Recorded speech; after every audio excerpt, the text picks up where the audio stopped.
good thing. We're going to be very informative. I'd like to welcome everybody. Glad you had a safe trip here. We'll start by introducing ourselves. As I said, I'm Jim. We'll go to my left. We'll use first names. Dan. I'm Dan. Hey, Dan.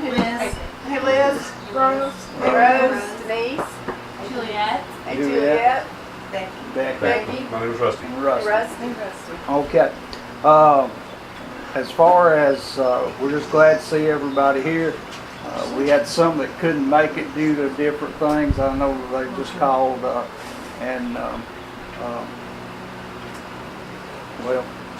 Jennifer.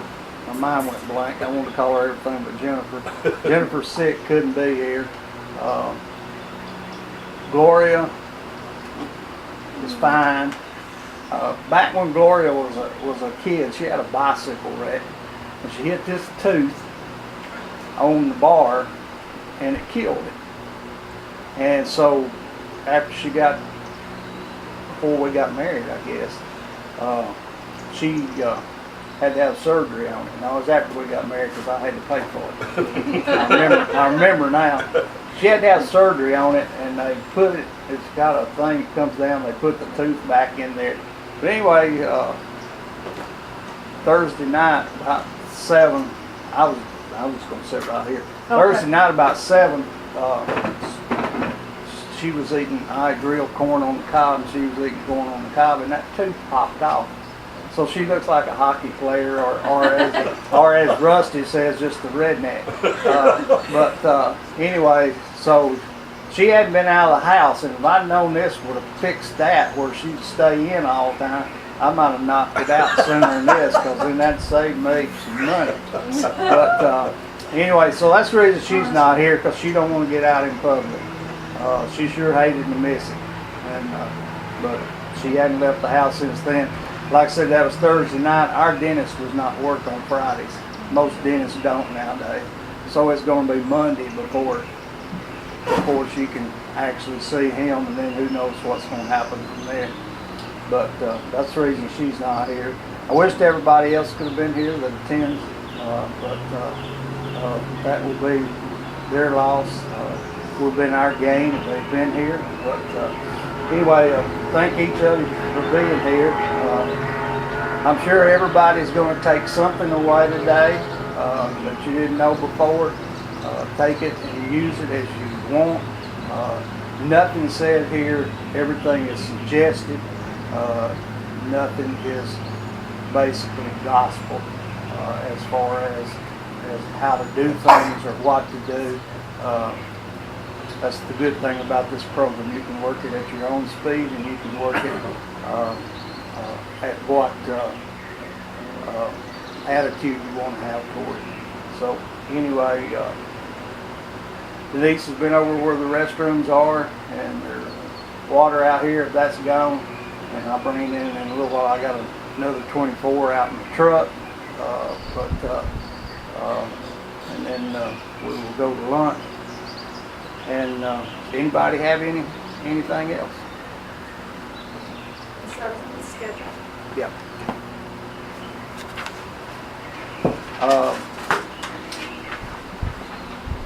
We don't have our book with us. Yeah, we do. Do we? Where's it at? Over there. No, I see the thing now. I was about to get hauled out everything last night. Thank you, Rusty. So I had to mess with it this morning. And here's some pens if anybody needs them. And if you haven't thought of and written down your favorite slogan, please do that. I'm sorry, didn't step out. Go right ahead.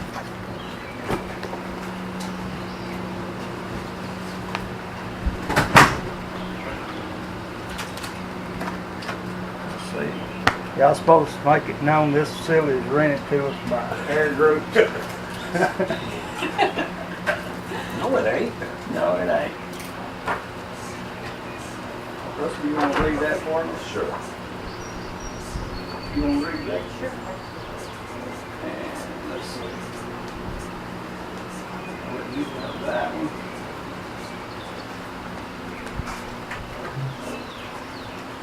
Edition. Everybody's going to get some.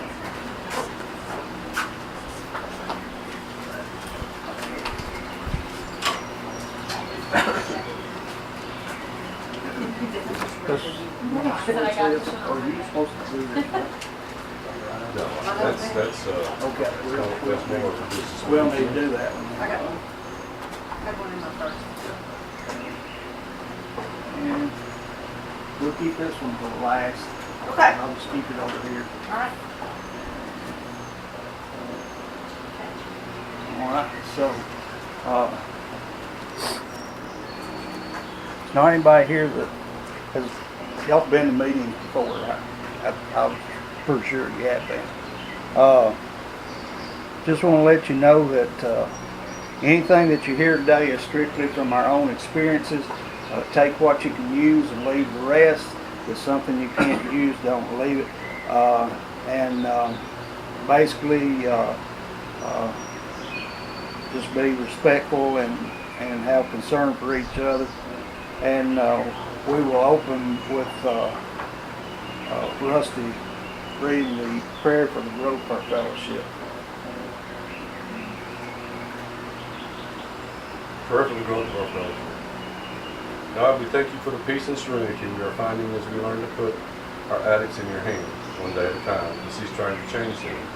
We're grateful that you helped us to find our way here, and we ask that you help those still alone and in pain because of the addiction of a friend or loved one. Please help them find their way to these rooms so that we may give back the gifts we have been so freely given, as well as give us a chance to share our experience, strength, and hope with those suffering the isolation created by living with an addict. As we try to reach out to others with our fellowship, help us be ever mindful of our traditions.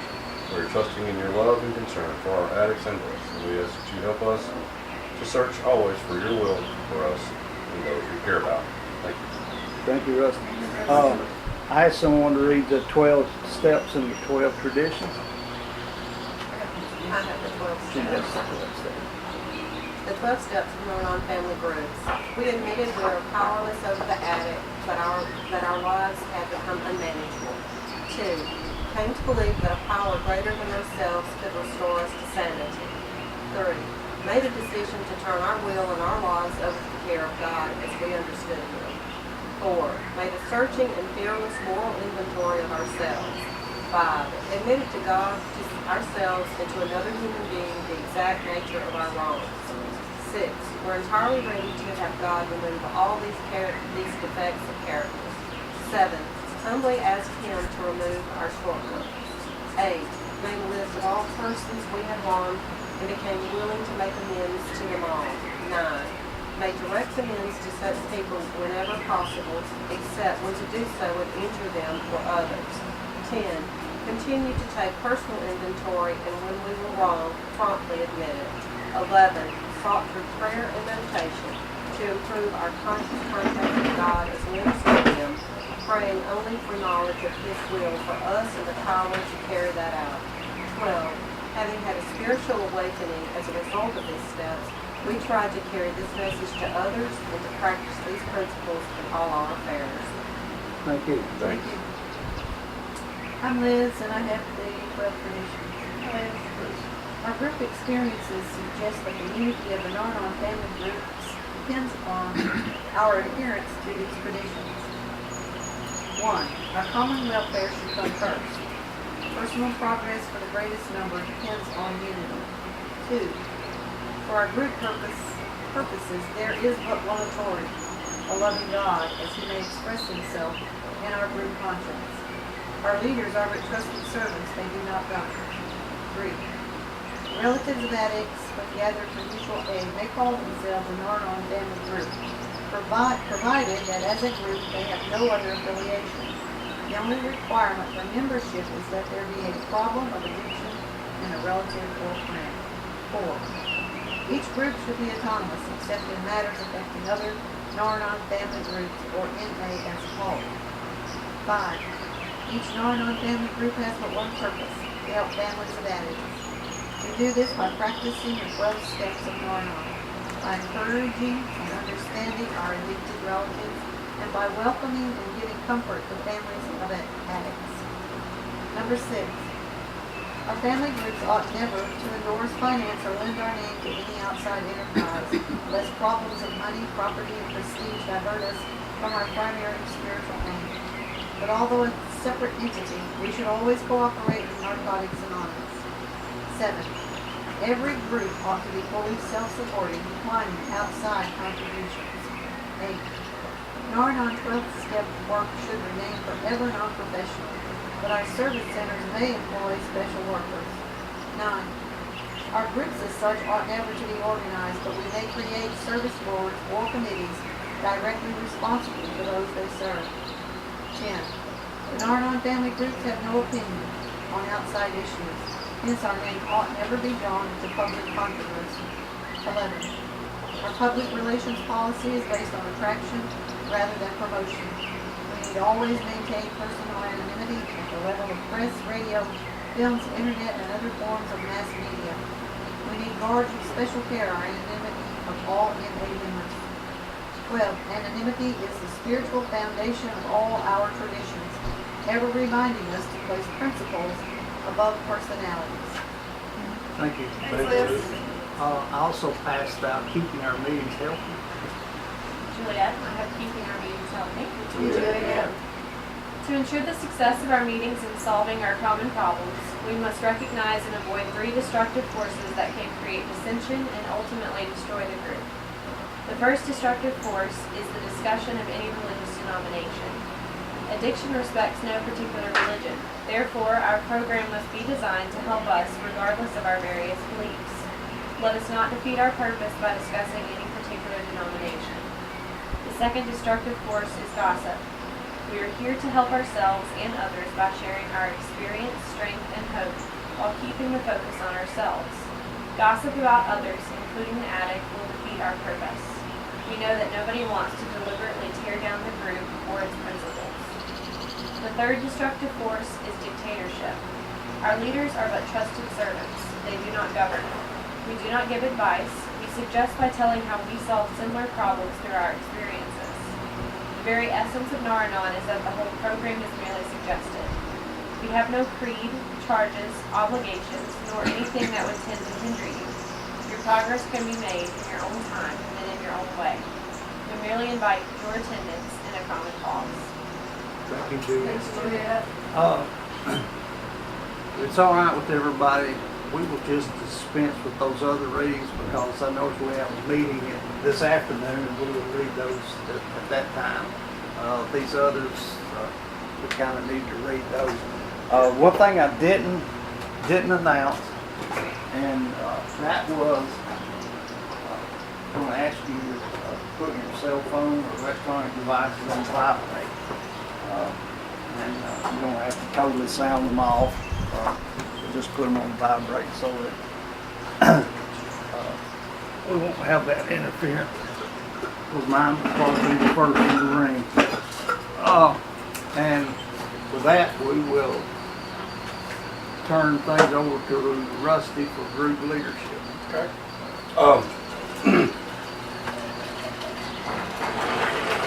Beating up our addicts together, both. Beating our addictions together. Started back in January, 4 years ago? 14. She said January 14th. Okay. Rose did. Oh, 2? Okay. 14. Out of a need.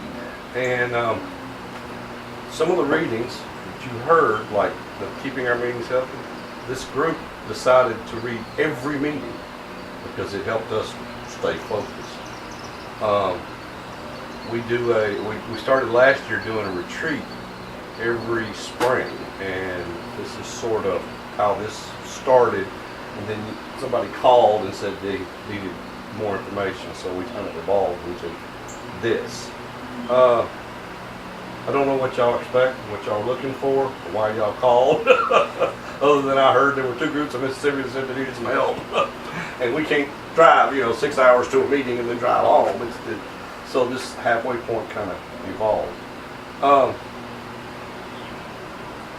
It says in the traditions on leadership, and I want to talk about that before the other starting the meeting, that our trusted servants, what does it say exactly? Our trusted servants, traditions, our leaders are but trusted servants who do not go. And I heard a guy say, but don't kid yourself, they're still leaders. And when you are sitting in front of a meeting and you're chairing the meeting, even if you don't know what the hell you're doing, everybody walks in the room, they think you're in charge. And they just do. And they think you know what you're doing. Until they've been here long enough to figure out that, we're all just fumbling through this thing. In thinking about this, I thought about the concepts from the AA and the Narcotics Anonymous programs when concept 4 says that leadership is hourly value. And in the book on concepts in NA, it talks about how when someone's asked to be of service, they're generally humbled that someone asked them to do anything and honored, Whereas, and I've learned this from my own personal experience, and I'm not pointing fingers or stepping on, maybe I'll step on some toes. In R-Anon, when someone leads, they want to control everything because that's what they're used to. And they're like, ooh, they put me in charge. So I can do what I want.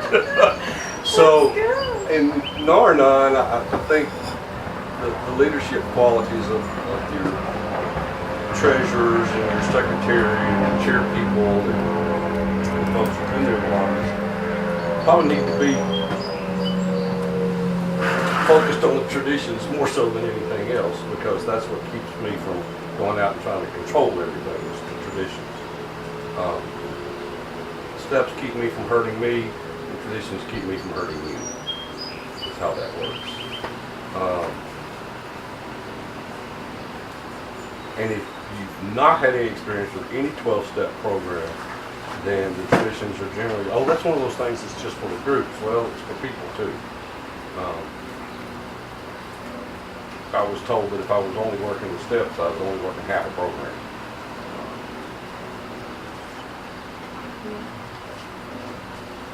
You want to say something? I would love for anybody to jump in there, because this thing started, with me out of a need, and we were going to Al-Anon, and I just wasn't getting it. So I knew about NA and I knew about Nar-Anon, and so I said, let's do this. And I got online and found a starter kit and paid my little $25, and because I had a credit card, and called every church I could think of, and nobody would let us in. So I went to the NA group, and because I've been clean longer than any of them, they let me have the room. And said, and it's kind of like you wouldn't build a high school, you didn't have an elementary school because you need something to feed it. So the theory was that we would be fed members from the NA group or, their relatives. Where we meet today is a rough neighborhood, and we have actually in the last 3 years lost membership because of it. So we're looking at moving, which we need to talk about, y'all, because I got some new information. Anyway, that's another story. Starting a group was something that I knew how to do. If you don't know how to do it, it can be intimidating. And I knew this from past experience. I've got 33 years in Narcotics Anonymous, so I've been around a while, and I understand how all this works. It takes a commitment.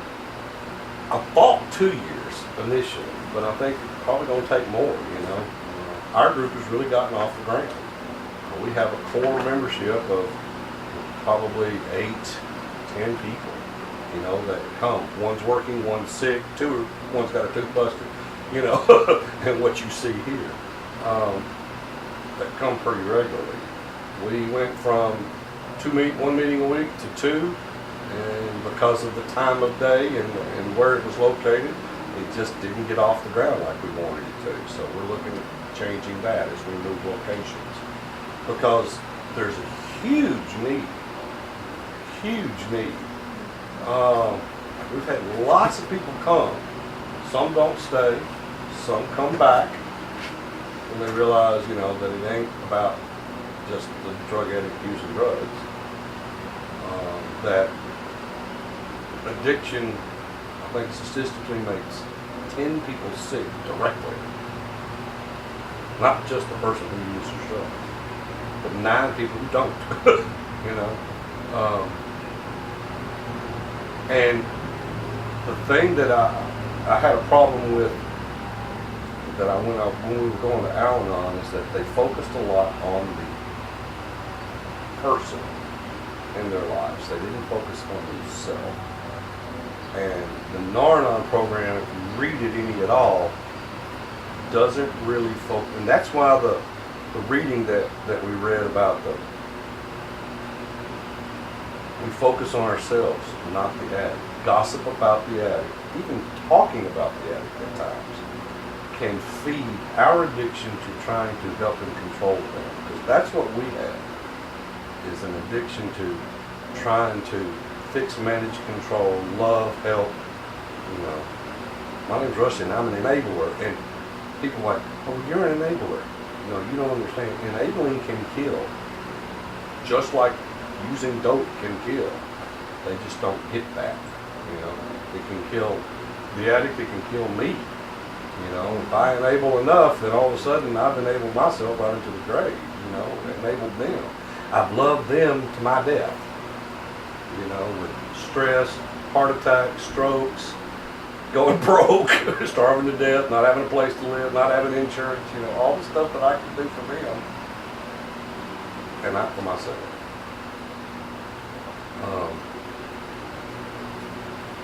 So my 2 things that I wanted to talk about was starting a meeting, how it's done,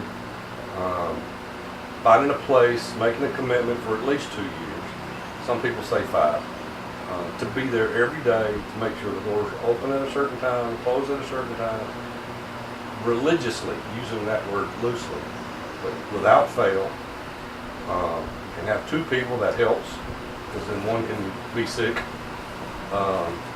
or have to work or whatever. But then when people come in and they look to you, and they're looking, you know, they hear about this thing called sponsor, and you're still looking for you one because you've only been doing this, you know, 2 months, and you started the meeting them, you know, 2 months ago, or whatever the case may be. And fumbling through it together, and that's kind of what we did. We did a lot in the beginning. We sat down and read the step, and when the little book came out, we sat down and read it together, you know, and that was our meeting. The first 2 months was just reading the literature every meeting. We picked a pamphlet and talked about it, and everybody read a paragraph. Because we knew what the hell we were doing. We'd never been to an Nar-Anon meeting. I've been to plenty of NA meetings. Been to Al-Anon, but I've never been to Nar-Anon. You know, I had no clue. So we just fumbled through it, and now we've got a pretty thriving little group, you know. I think, at least I think so. I'm close to these people. We email each other. We call each other occasionally. We see each other once a week, you know, at least several times a month if we miss one. So, and not trying to control the group. I really didn't think we were ready for last year's learning, you know, day that we had at the church. I really didn't think that this would be a good idea, you know, and then it would be a great idea. So just because of what I think,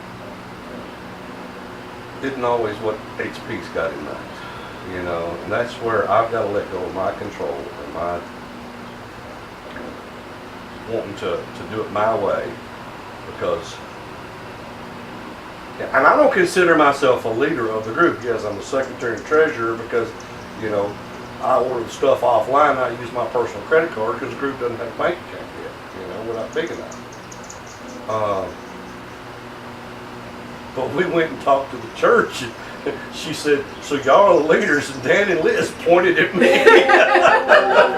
So somebody's got to step up and say, okay, yeah, I'll represent the group, you know. Even if it doesn't feel right, it feels weird, and then it's like, ooh, I can, you know. No, it's not about control. It's about what's best for the group as a whole. Now, I really like where we meet because I'm comfortable with it. The neighborhood's not that bad to me. My people are there.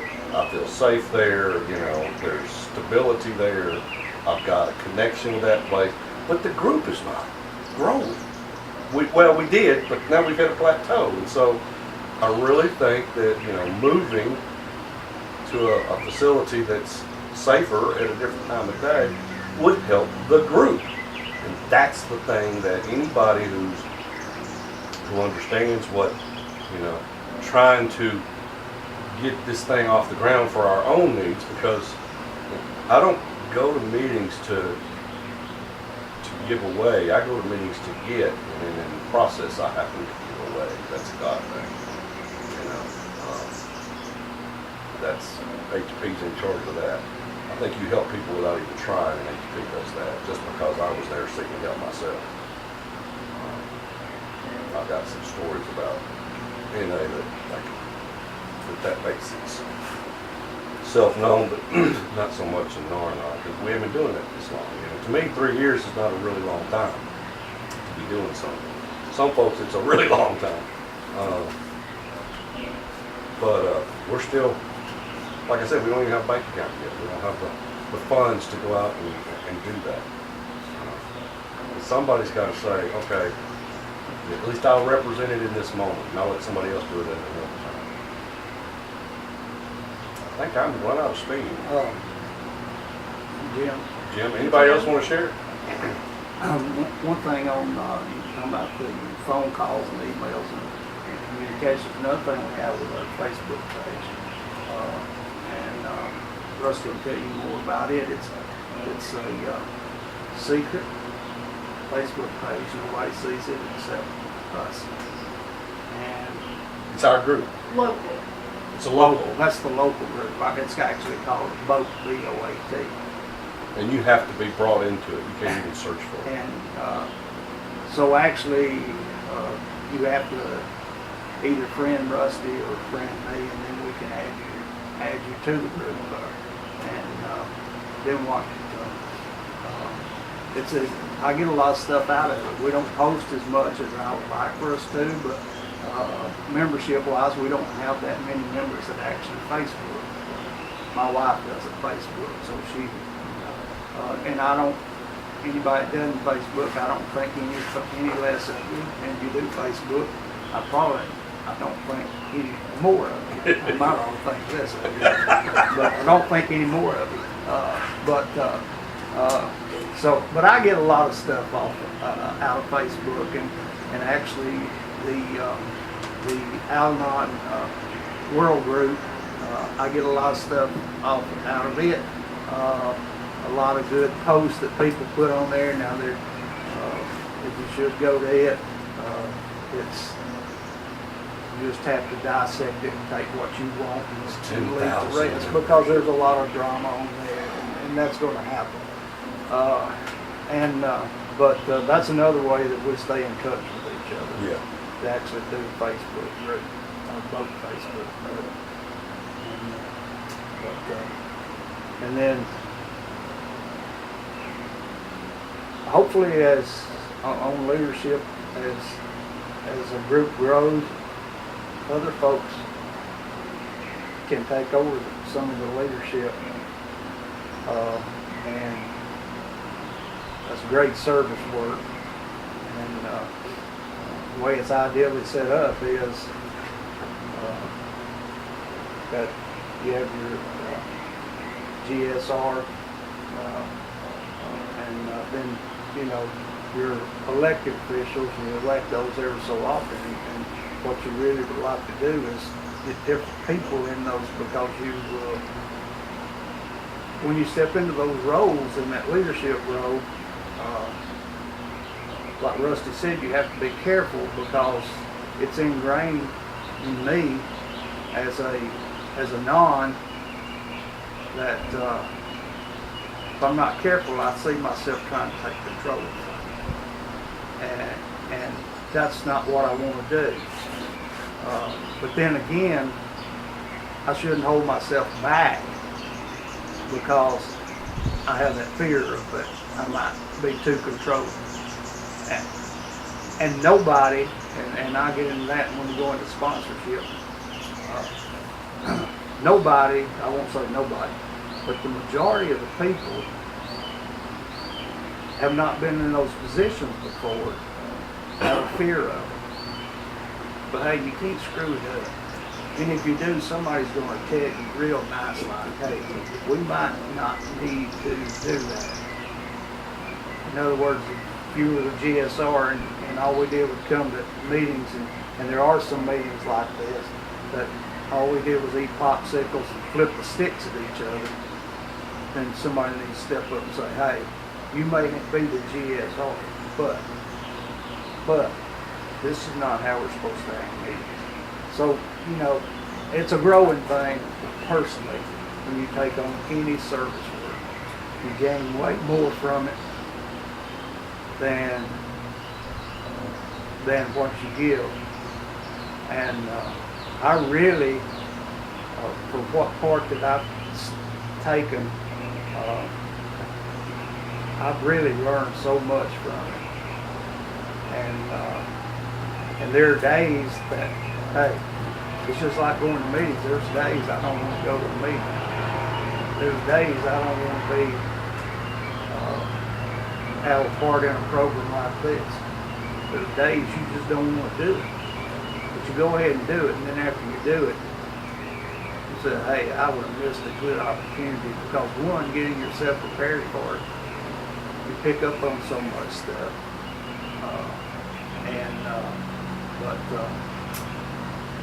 Leadership is a great thing. You just have to be careful and not stick it on just certain people, and we also have to be careful. And when I say we, I'm speaking to me.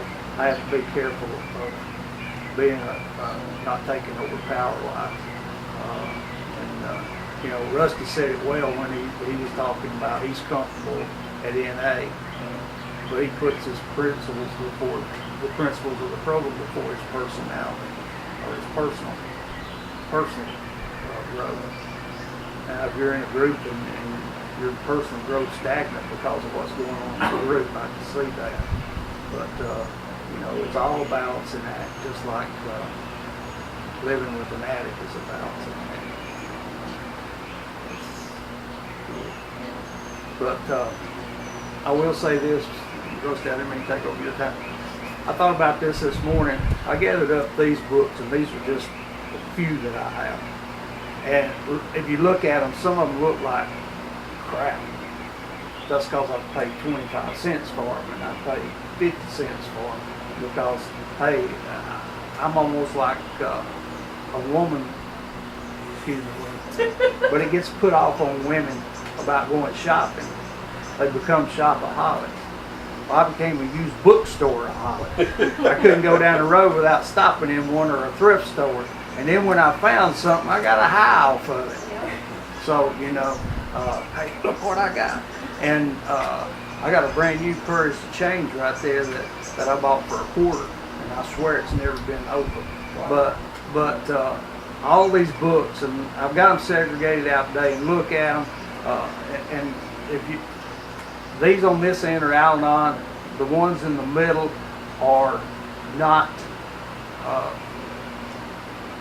conference approved, but they're great reading. Melody Beatty, we quote her all the time when she's not conference. The books are not conference approved. They're not, but they're not. There's a book there called Joey's Song. It's a great read if you have a child that has an addiction problem. She actually has a blog also. The ones on the far end are actually the NA and Nar-Anon. I don't have all of them there. I also just brought it for the habit. If you've never seen that movie, Bill W., it's well worth watching. And when you go to your service, I don't know, Rusty, if Nar-Anon has one of these or not, but Al-Anon does. And this is a super book right here to tell you how to do. It's a service manual, and it tells you how to set up your post office boxes, how to do everything. And they put one out, that one's for 2014 to 2017. And actually it's broken down into groups, policies, handbook, charter, and the concepts. And it's a great book to have to read. I've got a lot out of it.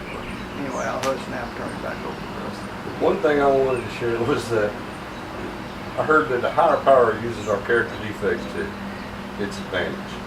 So, and I've seen this in our group actually when we're planning events, because we also have done it for 2 years in a row now at the Out of the Darkness, Into the Light Narcotics Anonymous Convention that's in Decatur, that's in February every year.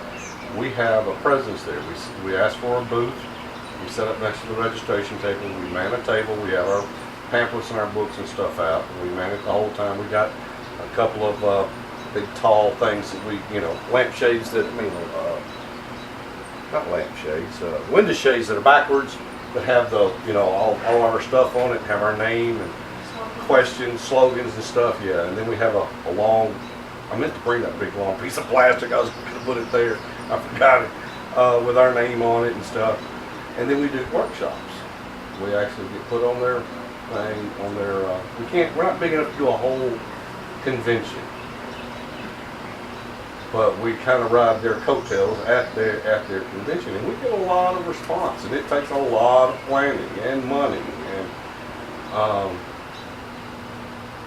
so when you're doing special non-meeting things like that, if somebody's really good at something, you let them do it. If they're organizing and that's what they're into, it's like, okay, you do that, if you want to, you use whatever. It's like, if they want to fix, manage, and control this whole sector, let them go for it. You let them run, because they can do that, and they like it, and they enjoy it, they get something out of it.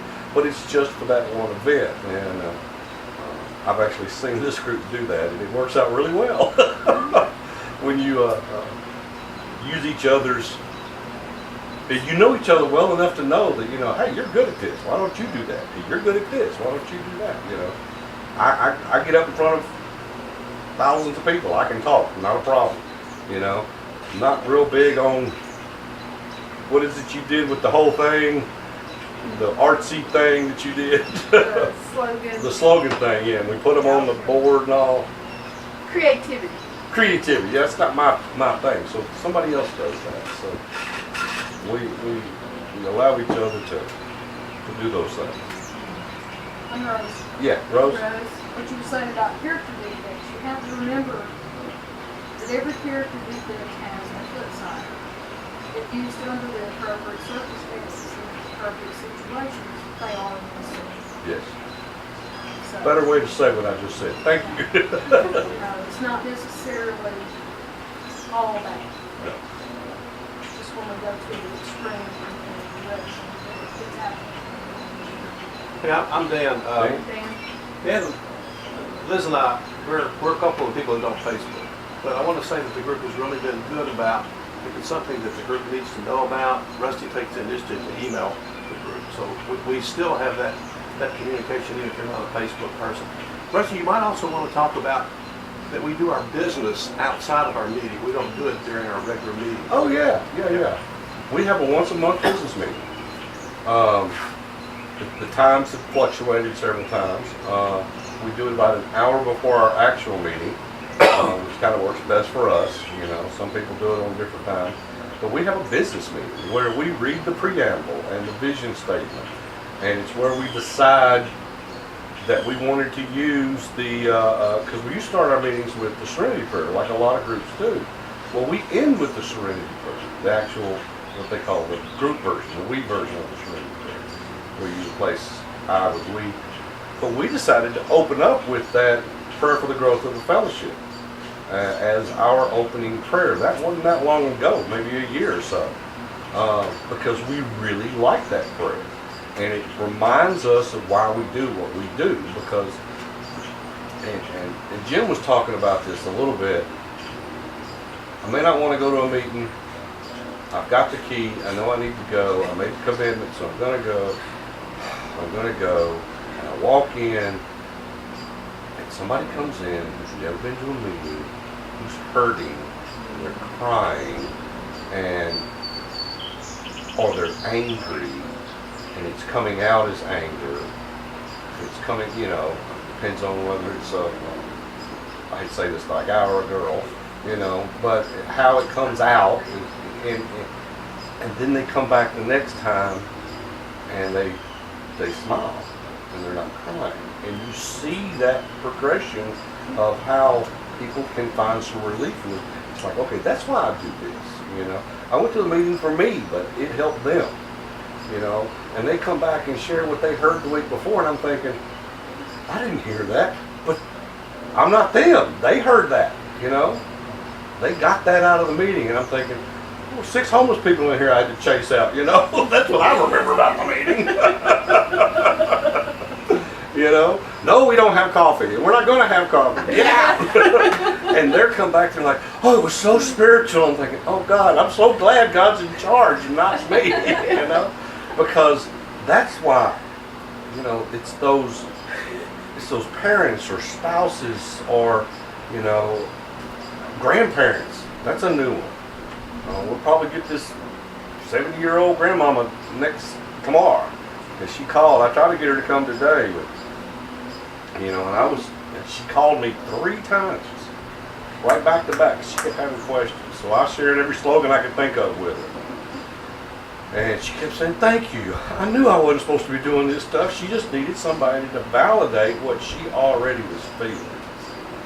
But that's, and she may not show. I don't know. But, you know, it got me out of my mind. And people at work go, oh God, he's on one of those calls again. And they just wander off because they don't want to hear me talking it. In our business meeting, get back to what Dan said. In our business meeting, we open with the prayer. We make decisions about our format. We actually use the printed format that came from World, and then we tweaked it a little bit. You know, it says you can read these things. So we picked specific ones. Okay, we want to read this every time. You know, we used to read the Just for Today. It's so 1930, we decided not to. You know, y'all know what I'm talking about. So we decided not to read it anymore. And I give a financial report of what how much money we brought in that month, what we spent it on, books we sold, that kind of stuff. And we discuss things like this. We discuss things like our convention, because that generally takes some planning. We start pretty early on that, probably around Thanksgiving, Halloween, planning that, because it takes some planning to say who's going to do what. And then, you know, if you've been doing this for 30 years, you can pull it out of your back pocket, but, you know, some people have to plan to what they're going to say in front of the group. But our business meetings are less meeting. They're less, you know, you read maybe the preamble and the vision statement, and then you close with the prayer. And the GSR or whoever's the group leader, you know, chairs that meeting, and it's generally done with somewhat Robert's Rules of Order. We're trying to get away from that and just, you know, trying to come to a consensus or agreement. It's when you disagree that you have problems with stuff, and that's when you have to sit and talk about it. And the thing that a lot of folks don't realize is that, and this comes from NA, and I know because I haven't found it in Nar-Anon yet, spiritual principles are never in conflict. So if you want to do something a certain way and somebody else wants to do it a certain way, and they're both based on spiritual principles, they can't be in conflict with each other. It's not possible. Either someone's misinterpreting it or trying to manipulate it. I have seen too many times strong personalities hurt the program. And I wondered why, get back to the leadership thing, Nar-Anon wasn't bigger when we started this 3 years ago. Why is it not bigger? Why has it been so hard to get off the ground? And I talked to a guy in Florida, Rand, who did the Fun in the Sun. They have a Nar-Anon convention with Fun in the Sun.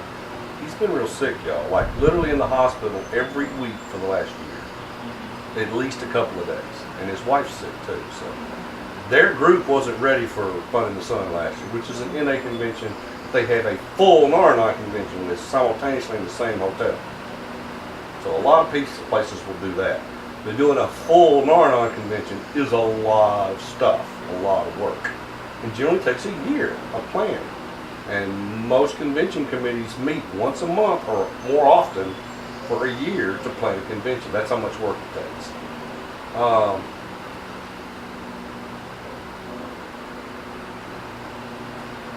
What was that? I lost the train of thought. You were asking about why there weren't. Why is it not so big? And he said that the lady who started Narnon in 60 something, and he tried to figure out a way to say this very nicely, and he just couldn't. He said she was very controlling. Go figure. And would not let it go. And when she passed, we started writing books, and that's why we have the books that y'all have. You know, that's why we have it exploded, and it has exploded since. And I got involved with the World Narnon's web committee and what they're doing on their website. And then I had a personal loss in my life, and I got out of that. That's why we're just now getting a step guide, and we have, you know, the SESH book, and we have all this literature. This has all come about in the last 5 years. You know, it is growing. I guess our addictions are more subtle. I'm sorry. I said, I guess our addictions are more subtle. It's more difficult for us to acknowledge. Yeah. Yes, ma'am. Rusty talked about in rules of conduct during the business meeting, and there's a member that finds great of our group that finds great comfort being able to participate in Narnon, and especially business meetings, and being polite, asking permission to speak, you know, by just introducing ourselves or whatever, not interrupting one another, because she said her family of origin do not do that. They do not respect one another. And for her just to be able to sit in a meeting and have respect is great affirmation for her. And I never thought about or ever, even considered that. But I always think about that. Learning how to just conduct ourselves in an appropriate manner, being most respectful to other people, and that, you know, that helps in all our affairs, not just in a business. Liz? We also, as Narnon, we are one of probably the only group within a big, wide range area that's Narnon. People come from a whole lot of different areas to come to this group. And I'm just like everybody else. I'm like, where are they and why aren't they out there? You know, because this is when I came to this group, it was for me. You know, I needed something. But when you come to this group and you're trying to help yourself, quit enabling, and start trying to do what you need to do for yourself, in the same instance, you help your person more than you ever thought you would by taking care of yourself. You know, because by what we do helps them get better. And even if it doesn't work totally like we'd like it to work, it's still making them responsible for their own actions, and we quit taking on, you know, that kind of a burden as far as making ourselves sick, as the rest of you talked about. Either we're going to kill ourselves with stress and worry, which I've come pretty close, I think, or you're going to get better and stay better because of this group. Because anytime we have a moment in time where we just think we're going to explode, maybe if we don't talk to somebody, if we don't share with somebody, You come to this group and you're able to do that. And you're also, as so many people have said, you gain from what everybody else says. It's all about learning from other people, because you take that little bit of something that you might get that somebody else might not get, and you plant it in there and you say, yeah, that sounds good, I'm going to try that. And I really don't know, the group, I love this group too, and we have not gotten a lot bigger. We've seen a lot of people come, and a lot of people come because I think, Rusty, this is correct, that the law sends them there. The parent or the grandparent or whoever are instructed to go to these meetings because they know how well this program works, and they want them to understand, get yourself out of the way and let them have themselves.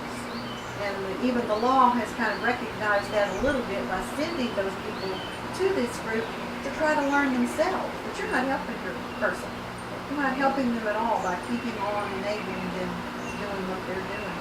And that's pretty good. And our group, of course that's just my mouth, because I think our location has hindered a lot of people. There's more women than men show up. More women than men come because we are the ones that are the big helpers, the enablers, more so a lot of times the men standing back there saying, just stop doing what you're doing, you know, and we're not listening. And so a lot of women come more than men. And when they come into that area, and maybe it's 5 o'clock and it's dark outside, and they're afraid to go get in their car, you know, for the evening, because you never know. Most of us are that way anyway in any given situation at night. You have to be a little more careful. But a lot of times, I think that's what hinders them. You know, and in a church setting, it is about just, this is a safe place. You know, you feel safe there. You feel like you can get out in that nice big lit parking lot and make it to your car, although we mostly leave together anyway, that you'll be safer. But we're hoping and praying that, you know, we're going to see some growth, because this area, this whole surrounding Huntsville area, this is it. And we do need to grow. We do need to get that learning technique about how to do yourself and help your addict at the same time. Those are good things. And when you don't know it, and I certainly didn't know it before I started here, it's really eye-opening. So, I'll pass. That's how we got Thanks for sharing. Jim and Gloria. Their kid went through treatment, and the treatment center said, you gotta go to our meetings, didn't they, Jim? Yeah, actually, at that time there wasn't an R&R, and we Right. had to go to Al-Anon meetings. Yeah, that's true. We started there, and we ran into that old Al-Anon block wall that didn't want you to speak of an addict. They only wanted you to talk about somebody that had an alcohol problem. And I was real blunt at telling them that alcohol was a drug just like heroin was, or cocaine. Yeah. They didn't really like that. I got deemed as a rebel in there real quick, but my sponsor was in there also, and he calls himself and me the rebels. And we didn't do anything to cause any turmoil or anything. We just kept doing what we were doing. I've been called off to the side by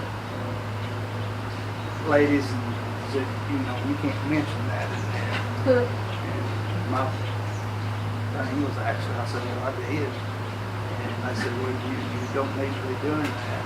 And so I started looking for somewhere else, and that's, my son was going to the air group, and he said, hey, he'd already told me that he had Rusty as a sponsor, and he was looking at starting an R&R group, so I jumped in a few weeks after they started. I was sitting here and I was thinking 10 years ago, I wouldn't have ever thought I was sitting where I'm sitting or done the things I've done. I grew up as a child of an alcoholic, and so I always had this self-complex just to stay in the rear and stay out of everybody's way, and nobody really wanted to hear what I had to say. And I'm different from Rusty. I find it very hard to get up and speak in front of groups, but I've spoken the two years we've been at the convention with NA, and it gets easier every time, and I'm learning. I mean, you know, I used to try to keep everything hid. Nobody knows what's going on in my household. I'm not that way anymore. I'm not ashamed of my son. I'm not ashamed of myself. I'm not perfect, but neither is anybody else. And I'm not normal, neither is anybody else. Except for the dryer sitting in my house has a normal setting on it, the dishwasher does. And those are about the two normalest things in my house, other than maybe the dog and the cat, and they're not real normal.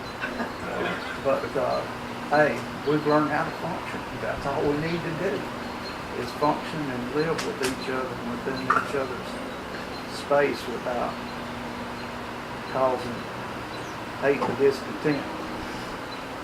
But this program will grow you in many ways. Did you hand up? I did. What was your name again? Becky. I'm Becky. Becky. And I have a question going back to leadership. Mhm. And, you know, talking about how the group got formed, and we have a blend of people in our group who some have been to Al-Anon and some have loved ones who they speak of their specific drug, and they always try to, sometimes they'll try to say, you know, that Nar-Anon is just like Al-Anon, and you know, because I've been the chairperson since we started, I always feel that I always feel like, you know, I'm trying to be true. I know this now. I'm trying to be true to Nar-Anon, you know, and Nar-Anon is a non-specific drug. We don't speak of drugs in specific terms. And, you know, sometimes some of the group members, I think, you know, have a hard time with that. And I don't like feeling like I'm put in a position to constantly say, Redirect. you know, to redirect into, you know, to be true to the Nar-Anon spirit. We don't have to call the drug by name, you know, that we're non-specific. And also sometimes, you know, they'll say, well, in Al-Anon we did it this way. And, you know, I try so hard not to make them feel bad or self-conscious about that, but yet, you know, we're not Al-Anon, you know, and even, you know, when and I know y'all are going to talk about sponsorship, and I'll have some questions then, and, you know, there's some whose loved ones they are in treatment facilities, and they are not affiliated with Narcotics Anonymous but yet their parents have chosen to come to our group and have been in our group one of the constant forces, set of parents. And there are others too, but you know, it's like they feel frustrated because their children feel like they want them to have a sponsor that is like their sponsor, but their sponsor is not NA or Nar-Anon. So I find myself as being a chair and a member and kind of there all the time in a spot, and don't want to squelch them, but yet want to stay true to Nar-Anon. So any leadership help you can give me with that would be greatly appreciated, because I don't want to be the control person. I'm Rose. Rose. This way I can lead is by example, not necessarily squelching anyone, but by the things I say and the things I share. People will tend to pick up on that eventually. When things that have helped me is when someone wants to or tends to talk about their loved one or the drugs of choice or whatever, then when it's my turn to share it, I can say, you know, I'm here to keep the focus on what am I doing, where am I not doing, how has my behavior affected other people, you know, how is what I'm doing self-destructive to me. This program is about me, not about anyone else. So then that's how I can hopefully bring the focus back to where we were. Not judging them, not saying don't talk about that,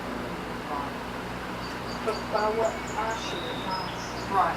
I'm not sure if that's appropriate. No, it's very. You know,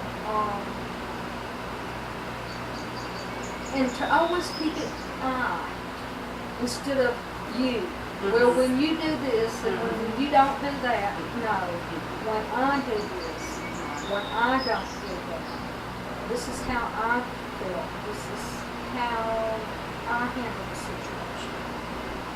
Keep it I statements. That's it. I think the dialogue that you opened for our group, more alike than different. Is this the same group? Yes. Okay. I'm the I secretary. thought there was a second group that was No, coming possible. We Juliet. I'm wanted the Juliet. Yes, oh, I'm sorry, I'm Juliet. Juliet. But Becky started a topic of more alike than different. from your group. Their group. Yeah. From their group. Oh, Okay, awesome. go ahead. But it was very helpful. I think that will naturally help our dialogue more focused on our character defects, you know, and the slogan group that Gus ran. Yes. It's all about yourself and our slogans and what we need to tell ourselves and can't control, didn't cause it, can't change it, can't control it. I think the dialogue's naturally kind of moving that way, but I agree, maybe our sharing could be a little more focused on Right, versus- ourselves, and you Yeah. know, like you said, there are times when somebody comes in crying, Yeah. upset for whatever reason, you know, and sometimes you just need to let them, vent. let them, just let them go and let them, you know, talk and everything. But I think that, you know, we've been following your example. I mean, you know, How long y'all been doing it? we started. September. I hate to use the I statement, but our group got started in September, October, but then we started doing kind of like your format, you know, for the month of May, you know, we did step 5, tradition 5, more like than not, and all that, and we started that, like, when did we start that? In April. maybe April. And it's been well received, I think. Yeah. Do you think so? But you know, y'all are our gold standard. Y'all are our mentors. Yeah. You know, I mean, no, I mean that in the kindest, best kind of Oh, I way. Because you know, it has, I believe, it has helped our group. We have 7 members that are pretty much there just about every time the door opens. And some days, there were several times we had like 17 people. Yeah, our contact list is like 20 people. Yeah. Wow. And I'm just sharing just a minute, and I'll get it sounds like I'm gloating, but I'm not. But I guess it's in leadership, and it's talking about service to others. Right. You know, in that, I think haven't there been like 3 or 4 family members who've actually lost a loved one that have come to us in this short period of time. So that shows you that there is a need out there, and that people are beginning to see these programs, whereas before maybe it was the stigma associated. Maybe it was because other people really weren't talking about that there was That's how something. my family does. Because Juliet and I have shared with one another that we wish that there had been something available for us at other times in our lives. But now we're thankful that there is, but we didn't know where to go, how to get there, who to contact, or even if we would feel like we could be welcomed or that we would be comfortable to talk and to let go. Where do y'all live? Oxford. Oxford, Mississippi. How far is that from here? It's about 2.5 hours. 2.5 hours from here. So the It'd be another 3-4 hour. hours. Yeah, it took up an hour and 40 minutes from my house. And I know this, I'm Juliet. Juliet. Sorry about that.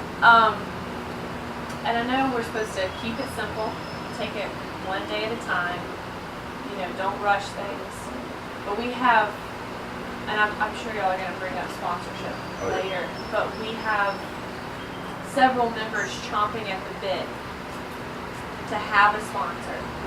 Start working the 12, because their loved ones are saying, you need to get on this. And you need a know? sponsor. Yeah. And That's cool. I actually, I know we're not supposed to talk about our occupation, but I work at a treatment center and I've been there for 3.5 years.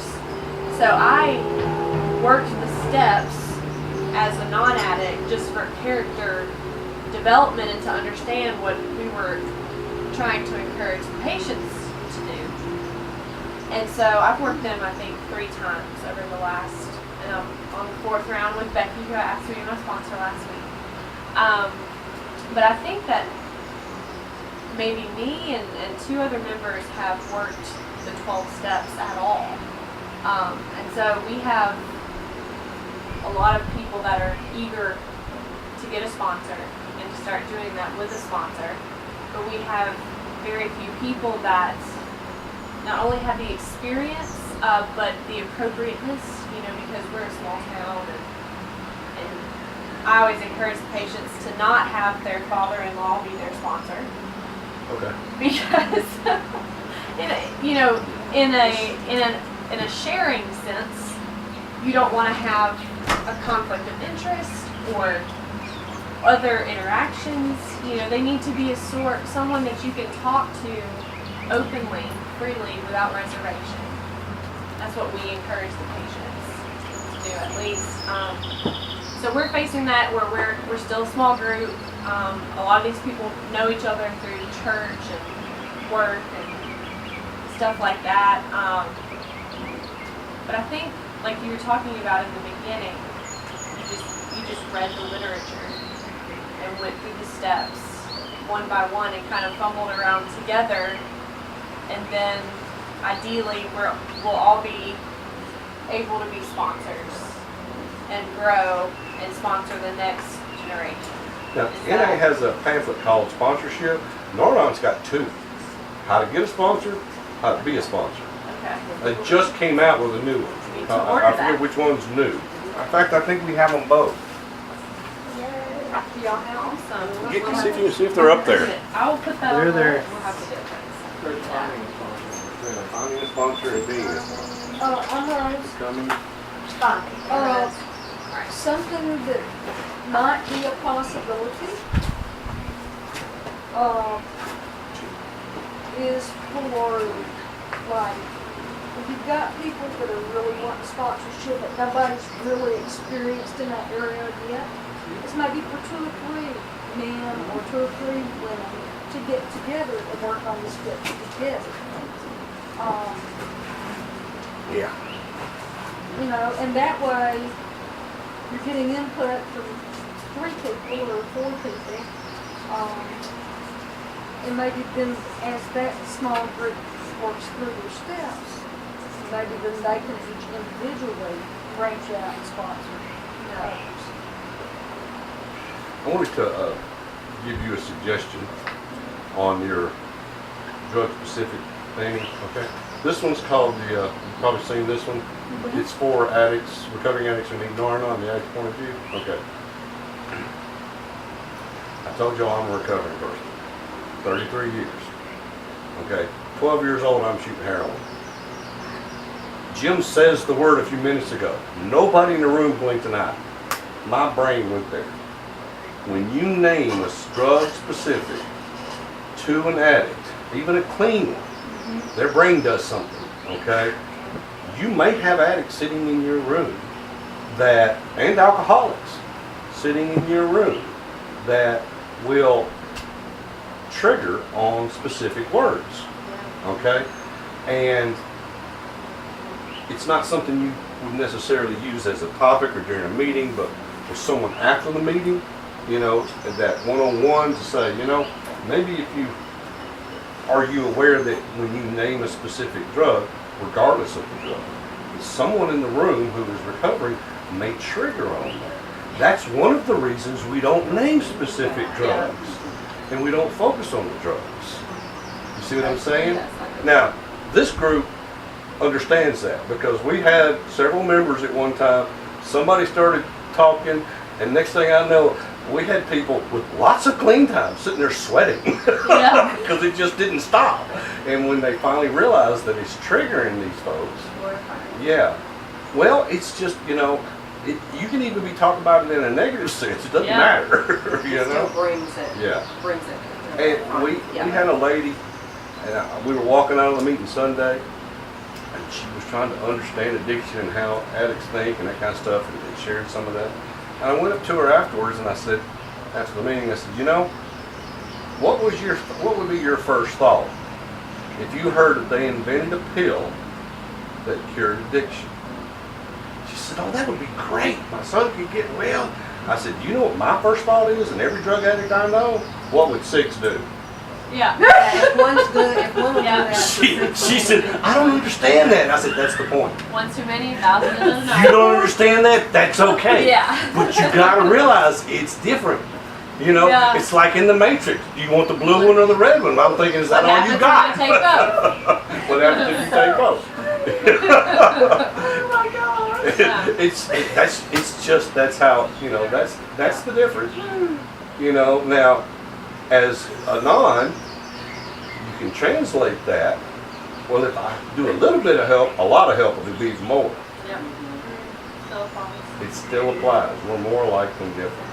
And in our more alike than different, we actually read from the NA book. Well, I got a copy of the NA book, and I have, when I've been preparing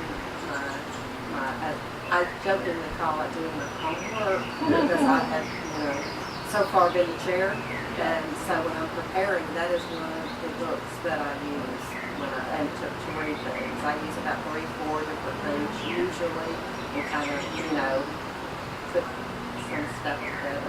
And in Becky's defense, she actually posts little training sessions for other people to chair. Yeah, so she's Awesome! That's good stuff. I'm Oh, working. Yeah. No, you can do that at the Please group take the level. reins. I'm working a plan to see, you know, I got this, I got wonderful advice, I got y'all, y'all got my back, you know. I'll be So there to the help you. stimulus- You can't so the screw up, stimulus- you know. Getting other people to chair. That's good, see, remember that. You can't screw it up. Yep. Yeah, I'm Jim. all I mean, Jim. Hi, Jim.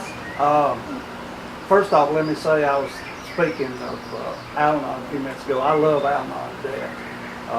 If it wasn't for Al-Anon, there wouldn't be a Nar-Anon. Lois Doug is the one that got everything kicked off on Al-Anon. And then, but anyway, with that being said, back on sponsorship, my sponsor is actually an Al-Anon. He is not Nar-Anon. And I wouldn't take anything from my sponsor, and I still go to Al-Anon meetings.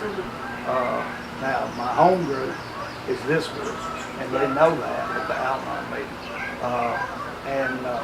But when I first went there, as far as chairing,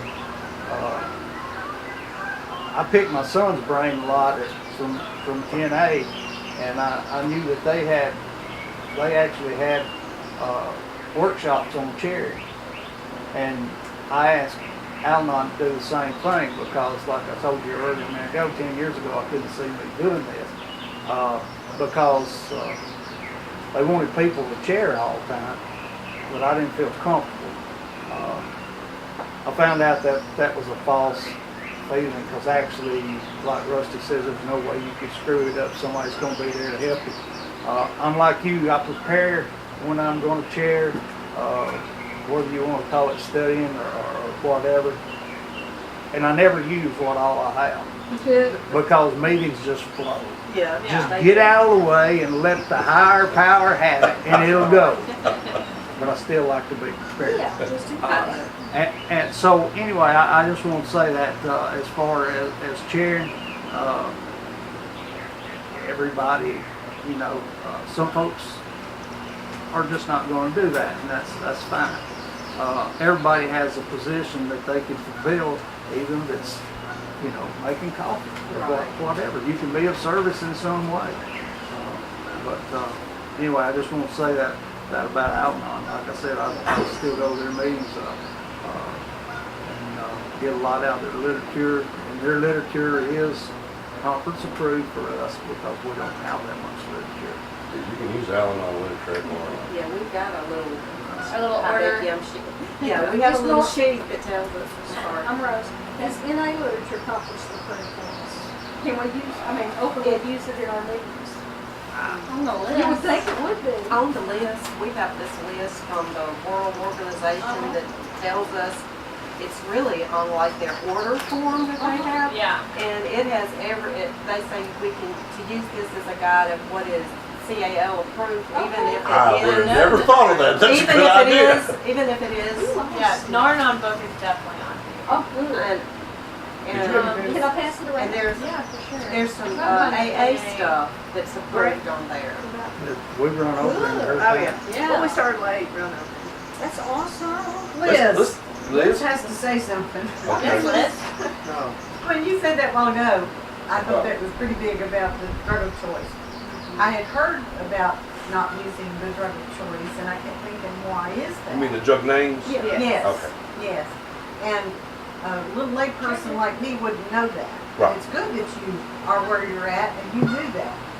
Because that, that would tell us, because, I heard it in one of the meetings and I'm thinking, why is that? I don't know, I'm not a drug addict, so I thought, well, I don't know.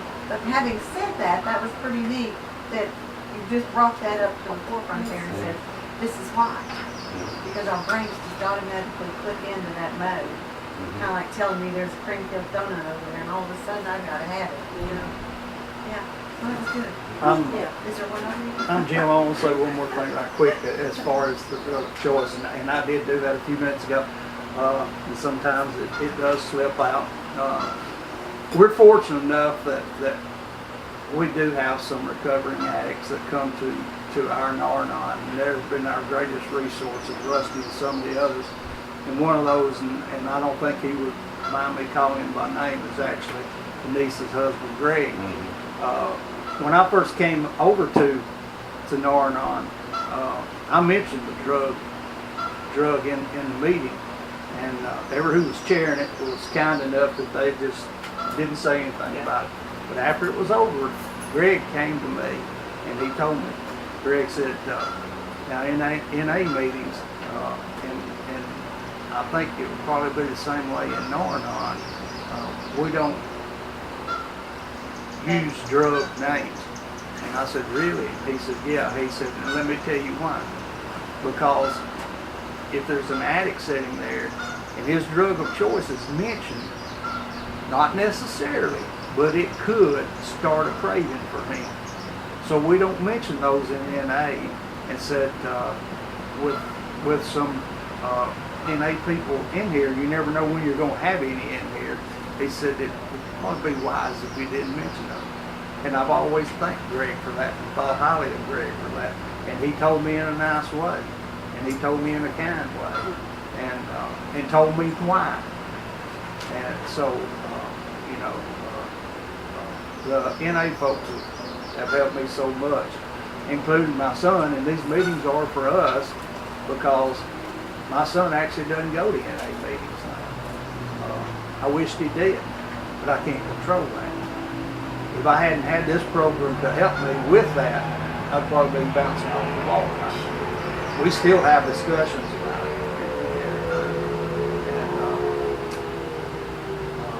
He was actually at the house this morning when I left, going to do an art show at Low Mill. He said, "Tell you hello." Okay, cool. There's a flip side to that too. Before we take a break, it can set, and one of the reasons we don't do an NA is that if you didn't do that drug, then you can use that as an excuse. Well, I don't belong here. I didn't use that drug, so it can be used as a separation, okay, as opposed to the disease, which is common with everybody. The other thing is that it's irrelevant. It is. It's got nothing to do with the recovery process. What don't you use? I mean, recovery works for people who use drugs, and recovery works for people who didn't use drugs. That's what this program is about. So it's really irrelevant. You know, there's no points. Drug is a drug is a drug. Yeah. Yeah. I think she was first. Okay. I was just going to ask the quick question. I know you appreciated being approached as an individual, and that could always be something that we can help with is doing it kind of as it comes up, or do you think it would be a good idea to have a group topic, on changing our language? Both. That's a great idea. That's a great idea. Having a group topic. And I could talk about sponsorship. Julia, I'm Denise. I was gonna say that when that comes up, Rose mentioned how the, for me, da da da da da da. You could even reference, I read just the other day I was practicing step 11, meditation and prayer time, and I read in my book. Right.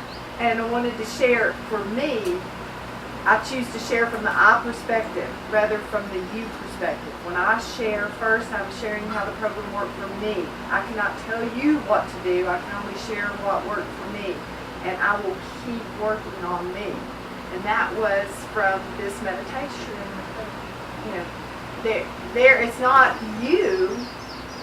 You can just say the language, but you can share and put the blame on somebody else as a way to, reinforce what you're really trying to do, as well as Juliet said, doing a topic. That's fabulous. Doing a topic and not calling somebody out in a meeting. Yes. Yeah. That's why you do it after the meeting, generally, my experience is, and it's all in the delivery, how you say it, that kind of stuff.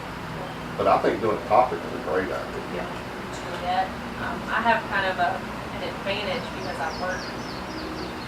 I'm trained already to not hand out triggers Yeah. to the people that I interact with.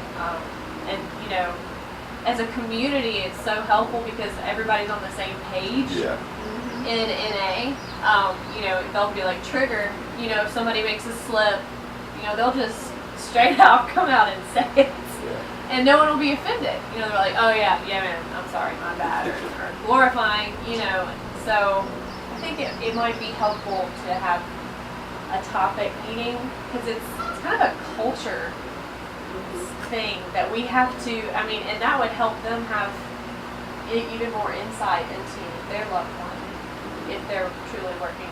One of the things that defines NA is its language. One of the things that defines Narnon is its language. That's why Al-Anon is such a stickler for it. Or Danny, you had your hand up earlier? I was just gonna say, it never fails, you come to a meeting and you learn something you didn't know. Thank you, Rusty. You don't want to take a bathroom break? I'm Jim. I want to say one more thing. While we were sitting here, the good thing about these meetings like this, get-togethers, is you kind of put everything everything's out of your mind except what's going on here. We're at home. You got the interruptions. And I was sitting here and I was just thinking, at the time that I used that, and I may slip up and use it again or any other drug, but at the time that I used that, I'd never been to an NA meeting. However, I had been to an AA meeting.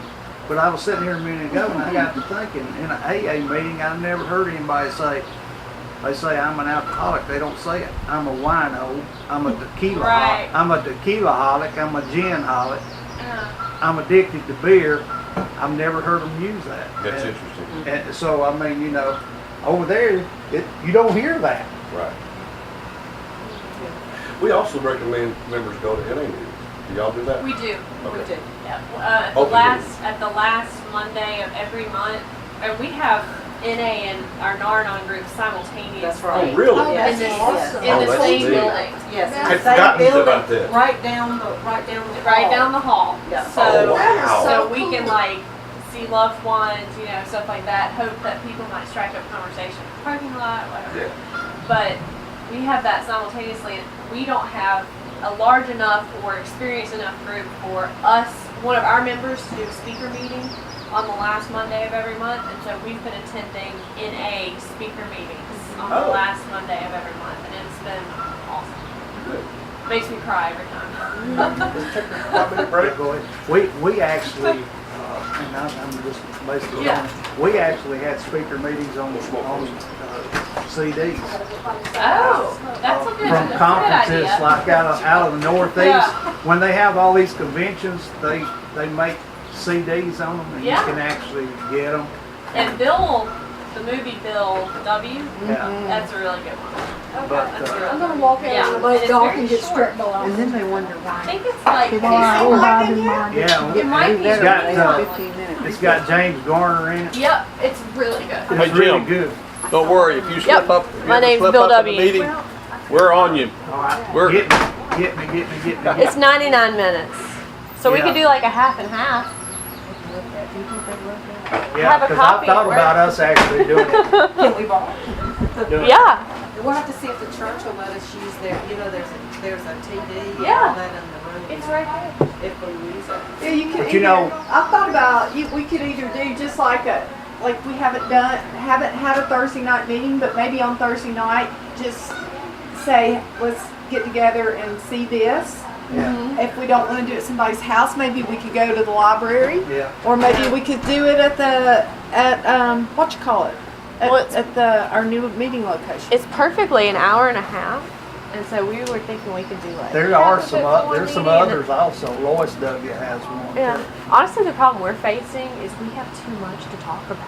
Oh yeah, that's You know? like here. We went to an hour and a half because we had that same Yes. problem. Yeah. We go from 3 to 4:30 on Sundays. And we still feel an hour and a half up Yeah. now, even these. Yeah. And we'll start at 2 on our business meetings Yeah. and run 45 minutes in our business meetings and then spend the next hour and a half together at a meeting. But Well, now, we have one to have it thing, at 6. Did you tell them about us listening to the speaker tapes? yeah. Yeah. We Do Recover is a YouTube page, Uh-huh. and they have Nar-Anon speakers as well. Yeah. Okay. I've got a ton of Nar-Anon stuff. I'm created a YouTube channel called Experience, Strength, and Hope. Yeah. Haven't been able to upload anything to it yet. Sesh. Yeah. Yeah, we just bought everybody's Sesh books. Oh God, that's a godsend. I know. Oh, yeah. We So- actually did this as a step meeting. That's. Everybody together, we Yeah. wrote answers. We took 5 minutes and wrote answers to questions. We'll We- say, okay, we'll go to number 42 next time, and everybody will do that, and then we'll review our answers That book together and you were looking everything. at that needs today, The Better Way, that's Family Anonymous, the only Family Anonymous Yes. book I've found. But now, on their website, FamilyAnonymous.org, they have a really lot of good stuff on there. We have a Families Anonymous in Huntsville. And it's on Thursday night too. It meets Mondays. I've been wanting. We heard about Mondays and Thursdays. a Nara Thursday. teen, Yeah. Nar-Anon teen group just But- started in Oxford too. The biggest problem I see with having the meetings at the same You've time, been chairing every meeting. the You rock, sister, because I've been doing the same Yeah. thing. Till he stepped up and then The they started NA doing it. the NA It's tough. And like you said, wouldn't be able to sometimes, keep I their don't mind want to be on their meeting because they'd be but wondering I what feel we're like saying I about them am in our because meetings. it's And we don't say nothing about Well, if it. they're working their program, that shouldn't be an issue. Yeah, but And it will And I just happen. haven't yet, but It'll I happen. keep saying that. I mean, I'm the youngest, you know, and everybody else, the majority of people in Nar-Anon are there for their children, and I'm here for my parents. Okay. And so, I mean, I would love to chair a meeting. You're the but first child I've seen. I mean, we've got the Nara teen stuff, but you're not a teen. I'm 28. I like to tell people when they come to meetings that Nar-Anon works whether your addict's clean or not, in a program or not, I believe you. alive or not. Mine is We not lost in one of our our children. She was 31. Oh, man. Yeah, one of us too recently. And I think if it hadn't been for Jim picking up the group with me and Rose, or my wife is Rose, it just rocked out of the world. We went probably a couple of weeks just going through the process before I can even get to a meeting. Yeah. Yeah. One of our couples, I hope we'll see them eventually. We started going to what's the name of that group? It's for bereaved parents, any child any method of death in I any used age. to know one. Compassionate Friends. Yes. And they folded in Huntsville. I used to go to one in Tuscaloosa when I was in, this is a long time ago, when I was in undergraduate school and I was working on some stuff. That was one of the places that I went, and there's some wonderful group, and I don't know if there's anything like that in Knoxville or not. They But got a it was website, great. you can find out. It's awesome. It's not a 12-step program. No, but it's a wonderful thing.